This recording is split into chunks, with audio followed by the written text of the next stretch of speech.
Naruto, troisième manga plus vendu de tous les temps, il s'écoule au total à plus de 270 millions de ventes dans le monde entier.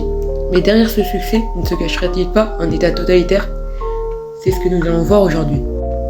Le manga fut écrit par Masashi Kishimoto, un mangaka japonais, né le 2 septembre 1974 dans la province d'Okuyama, précisément à Nagi.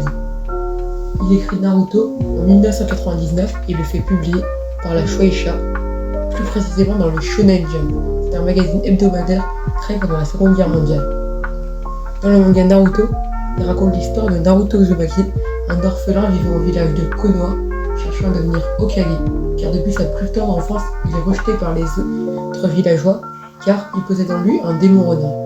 C'est le démon qui a ravagé le village par le passé, ils ont donc tous peur de lui.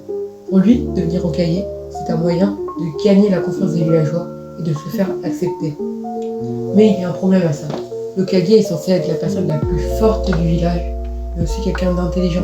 Et Naruto est un cancre et il est plutôt mauvais à tout ce qu'il fait. Nous suivrons donc son évolution, où il essaiera de devenir meilleur et il se rapprochera petit à petit de son but. Cette œuvre nous apprend de nombreuses valeurs, comme le fait de croire en l'amitié, d'avoir confiance en soi, d'essayer toujours d'avancer, et de toujours essayer de progresser. Après vous avoir fait ce résumé plus élogieux de l'œuvre, vous demandez sûrement, mais où est l'état totalitaire? Eh bien, c'est le village de Konoha. En effet, il se rapproche en tout point avec un état totalitaire. Déjà, pour commencer, on va vous parler des Hokage.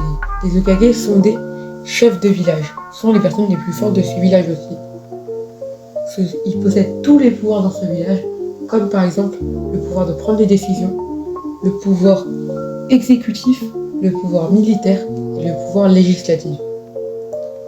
En plus de cela, ils ne sont pas votés par le peuple, ils sont désignés par leurs prédécesseurs. En effet, un Hokage désigne l'Hokage qui le succédera. En plus de cela, autour de ces Hokage, il se crée un véritable culte de la personnalité. Depuis leur plus tendre enfance, on apprend aux villageois que les Hokage sont des êtres puissants, que leurs décisions sont justes, que ce sont les hommes les plus forts et les meilleurs du village. Ils sont admirés et presque idolâtrés. C'était vraiment un culte de la personnalité qui est créé autour de eux. On pousse aussi les villageois à croire aux mêmes idéaux, aux mêmes états de pensée. On leur dit que certaines personnes sont plus faibles que d'autres, que personnes faibles ne servent à rien, et qu'il y a certaines personnes qui ont un don, qui sont meilleures que les autres parce qu'ils sont différents, qui possèdent des pouvoirs spéciaux. En plus de cela, on peut aussi considérer ça comme moralement répréhensible, le fait d'envoyer des enfants en bas âge, d'à peine 12 ans parfois, au combat pour les faire apprendre à se battre, pour qu'ils puissent défendre leur village. On les contraint presque à suivre le rêve de devenir ninja pour défendre sa patrie et ses amis et sa famille. L'Hokage, lui, en plus de tout cela, il possède sa propre police politique, c'est l'Anbu. Ce sont des ninjas d'élite recrutés par l'Hokage lui-même qui ont pour but de le défendre, le protéger lorsqu'il se déplace, mais aussi de tuer tous ceux qui sont considérés comme dangereux pour le village, d'après l'Hokage, entre guillemets.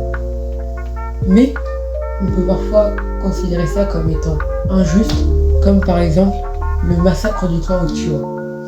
Dans l'œuvre, il existe le clan Uchiwa. C'est un clan qui a été persécuté depuis des années et qui avait essayé de se révolter car ils voulaient être plus libres. Mais avant même que cette révolte commence, ils furent tous assassinés et aucun d'entre eux survit à part un jeune garçon. En plus de cela, l'Hokage peut considérer comme traître peu importe la personne et peut l'exclure du village ou parfois même le tuer.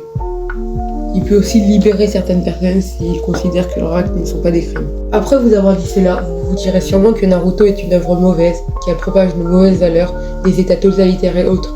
Mais non, je ne pense pas. Car en effet, même si elle promeut des états totalitaires, je ne pense pas que c'est fait exprès. Et en plus, elle promeut aussi de nombreuses valeurs positives, comme la confiance en soi, le courage, le pouvoir de l'amitié, le fait de toujours avancer, de toujours s'entraîner, d'essayer toujours d'être meilleur. Elle promeut donc aussi autant de bonnes valeurs que de mauvaises valeurs.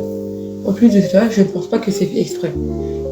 Masashi Kishimoto s'est sûrement beaucoup inspiré de l'état impérial japonais ancien, comme par exemple pour le ninja, qui sont en réalité des soldats de l'ancienne époque, qui sont chargés de tuer des personnes dans l'ombre. Et on peut aussi constater ça sur d'autres sujets. Par exemple, les bijoux, c'est-à-dire les démons, comme le démon renard à 9 queues. Chaque village possède des bijoux, et ils ont chacun la puissance de dévaster un village et de détruire des peuples. Cela fait beaucoup penser à la boucle nucléaire et à la dissuasion nucléaire. Tout le monde possède ces armes, du coup personne ne s'attaque. Car en effet, si tout le monde la possède, et quand on attaque quelqu'un qui la possède, on risque de se prendre une attaque en retour tout aussi puissante. Cela fait aussi penser au traumatisme d'Hiroshima, comment les villageois réagissent auprès de Naruto. Mais cela n'est que notre avis. D'après vous, est-ce que le manga Naruto est un mauvais manga pour autant? Je vous laisse y réfléchir. C'était Genou-san Sasekaran et Mitou Mamakala. Merci de nous avoir écoutés. Au revoir.